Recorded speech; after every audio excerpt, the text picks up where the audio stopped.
What's up, Brony Army? This is BryceAllan13 here once again, bringing to another reaction video. And this one is, behind the scenes, my failed minigame idea.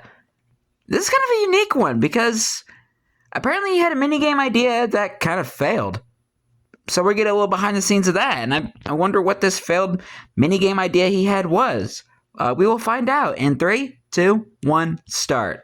Hello, this is Stampy, and welcome to another behind-the-scenes video. This one is something pretty different from anything that I've done before. What I'm basically showing you is a minigame which I completely finished designing, and then... Oh, there's that helicopter. I realised that it wasn't very good, and I scrapped it, and this all happened over a year ago, but I thought now might be a good time to show you it, because the minigame basically involves a zombie spawner, and I basically... knock 'em dead! Destroying a mountain was just kind of a few blocks off the ground in my funland, and I was like, I know I have to use this for a minigame. Yeah, I know. This was my attempt to do that, and this game ended up not being very good, but I'm going to go and try and design a new game using this mob spawner, so I thought some of you might be interested in what... Yeah, this was like, because I know he did, it took a while for him to design Knock 'em Dead. The general concept, so... And the idea was that, say if the mob spawn is around here somewhere, it would spawn zombies. You're missing a piece of redstone. And in the water here, they'd be pushed forward, and then while they're being pushed forward, over here, there would be some dispensers, which would be firing out arrows, and you would be kind of standing on the platform, and you'd need to kind of just time it so that as the zombies went past, you would have to step on these pressure plates, and it would fire off the arrows, and basically you needed to stop the zombies from making their way down to the end, where they'd go and be dropped into the lava, I guess, in this version of it. And I think that would have been interesting. Them or something. I realized pretty quickly when designing that the zombies kind of went past too fast. So basically, the zombies passed too fast kind of rhymed a little bit. But it would be really hard to kill them or even just kind of slow them down very much with the arrows, because you'd have to hit them with a few arrows to take them out. So I came up with I'm doing all of this from memory. By the way, I haven't like revisited this game since I first designed it all of that time ago. So you're going to have to bear with me a little bit with my memory of this game. So the concept of having snow golems that would throw snowballs at the zombies as they came down here, and then that would basically slow them down so that you would have a chance to actually hit them. But if you had a snow golem which was always throwing snowballs, the zombie just wouldn't move. It would just be here for like ever and basically be kind of continually getting knocked back, and then it wouldn't go anywhere. So I then came up with a method where I would have pistons that would drop down to block the snow golems at certain points. So, you know, they'd move along, they get stopped, then they'd move along. So basically, they would do what I hope they would do and kind of gradually make their way down to the end. Let me see if I can kind of show you an example. I mean, it's an interesting concept. I haven't done the redstone exactly as it would be. I don't really know what the timing is. Let's just go and throw in some zombies. We have a ceiling here, so they shouldn't all get burned out. Yeah, you're in peaceful mode, yeah. So let's go and switch to easy. And let's go and throw in a few zombies. So they wouldn't be like spawning as fast as I kind of threw them in there. They kind of just pop out pretty gradually. But as you can see, my little snow golem is there, throwing snowballs and kind of knocking them back, which would give me a chance to go and like fire arrows. Instead of knock 'em dead, we got knock 'em back. Concept. I'm not sure what this redstone here was for. There's like another big second. Oh, is this like dropping them out in groups maybe? Let's go and like do this redstone for a bit and let's see what is this even linked up to? This is linked up to nothing. I reckon that maybe a dispenser, like a piston or something here that would have been opening up or something. But this was my very early mock-up. You can see that I was kind of playing around with the color scheme and kind of keeping it close to a zombie seemed to be the color scheme that made sense. Look at them all just like escaped and burning and fire and all sorts down there. Bye. So that was the general concept of the game, and I took a little while to get to that point. You can see I was kind of testing out different blocks that would like stop the snow golems, and I spent a long time getting just to that point as it was, and then I thought let's go and try and do something a little bit more final and come up with a design. So the design I came up with, now this one's interesting, a little bit gross, but it's as if it's like a zombie almost lying down. Obviously it doesn't look exactly like a zombie, but it got like the zombie head and then the colors here, and then all of the zombies would spawn in its head. The bedrock block marks where the mob spawn would be. That was the right amount of blocks off the ground, and then they'd all spawn and come down here in this creepy way. cave sounds. So you can see I kind of made the little boobs a little bit more elegant.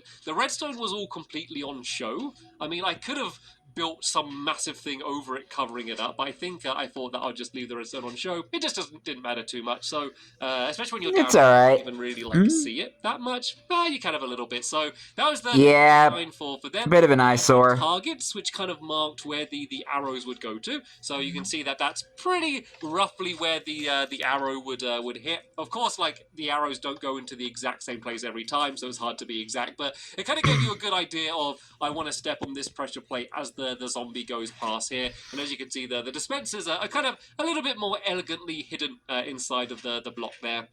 The other big change I did is I added this lamp. So when the redstone lamp is on, it would stop any of the zombies from spawning. So, you know, that's kind of what you would have on before the game starts and in between rounds. And then I also created a method, and I can't remember how this works, where I think that when a zombie makes its way down to here, then that basically... Oh, no, I think...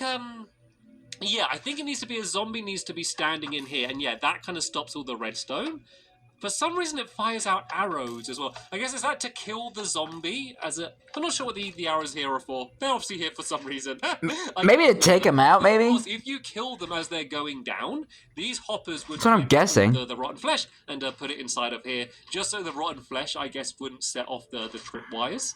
I can't remember. I think I had the idea of making it so, like, once 3 zombies have dropped down, you lose or something. I can't remember if I ever got round to doing that. So, yeah, that's how all of this works. And then the redstone started to get a little bit silly at this point, as you can see. So the way I did a timing system, which is a really great way to do a timing system, is basically we have all of this rotten flesh up here. It could be anything, and hopper leading down to another chest down maybe there cake as well. When there's a redstone signal being sent to the hopper, the blocks can't make their way down. So you can see if I break away this, all of the rotten flesh is going to start dropping down, but then if I put it back, it's going to stop. So this redstone is obviously linked up to something down there, and this is basically the way you'd start it. So if you switch that... I wonder if we're going to see it in this video. The game has begun. That should turn off this lamp. Yep, this lamp is now out, so all of the zombies would start making their way out of there. You would be trying to stop them. And then I believe the way it would work is that once a zombie has made its way and dropped down, I guess it's probably going to be a single zombie, because that zombie's just going to kind of stay down there, isn't it? So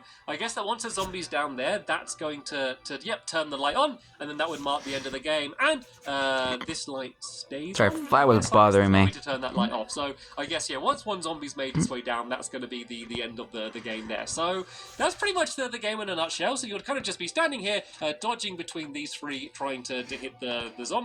I'll show you a little bit of the redstone, because I remember... Yes, I'm kind of interested. Silly, and like I spent like 2 days designing this game. Like, this wasn't just like let's build this. I know when I say something like that, you look at it and you go, you spent 2 days building this, look at it, but you can't see all of the designs that I got rid of and how long it took me to make sure I could fit all of this redstone in. So this is obviously what's going from the tripwire hooks, and that's leading... Okay, so this piston would extend and block off this trail of redstone, which is, I guess, what is setting everything else off. So yeah, I hear an Enderman. This redstone is going to be leading from that lever at the top up here, so that basically blocks all of that off.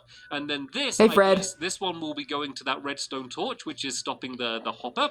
And then down here, this is going to be the one that I guess is going to the redstone lamp, which will be up around here somewhere. So there we go. There's the redstone lamp there. So that's, in a nutshell, the way the redstone worked. And then the rest of the redstone around here is linking up to the dispensers, which once again, fitting 3 pressure plates this close together to link up to all of those dispensers isn't the easiest thing. So I guess that one's literally right on top of the dispenser, so that one's easy. And then we have this trail which goes down here, goes along to here, and then to that one there. And then the other one kind of goes down, loops underneath, goes around to that one there. So yeah, fitting all of that redstone in was pretty compact.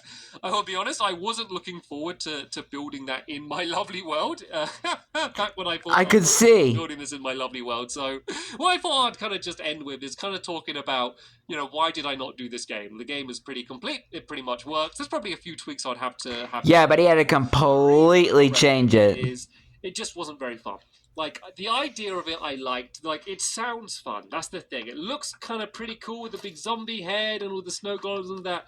it sounds fun, but like when I did like my tester games where I'll just go and like throw a bunch of zombies, I think they're all going to burn. Actually, no, I think this should be alright because they're in the water. Maybe Yeah. that I realised. So it sounded Yeah, that'll be when I'm fine. just standing here. It's sort of just a little bit slow, and there's no real challenge, and there's just no strategy to it. It's just when there's a zombie there, just go and step on the pressure plate like this, and you know, it's a little bit more fun when there's a single zombie kind of getting bounced back and forth. But yeah, the game just was flawed in so many ways, and it just got way too Failed. complicated. So the way I like to design a game generally is I come up with an idea and then I pretty much just start either kind of drawing on my whiteboard or just building it straight away, and it normally ends up being a complicated mess, and then I gradually simplify it and streamline it and improve it and make additions until it ends up being what it is in my lovely world. And this never had that process. It basically started off as a basic idea and then gradually got more and more complicated until we ended up with the thing that we have here. And ultimately, it wasn't. And then we ended up with Knock 'em Dead for its own good. Once I started adding in the snow golems and that, it just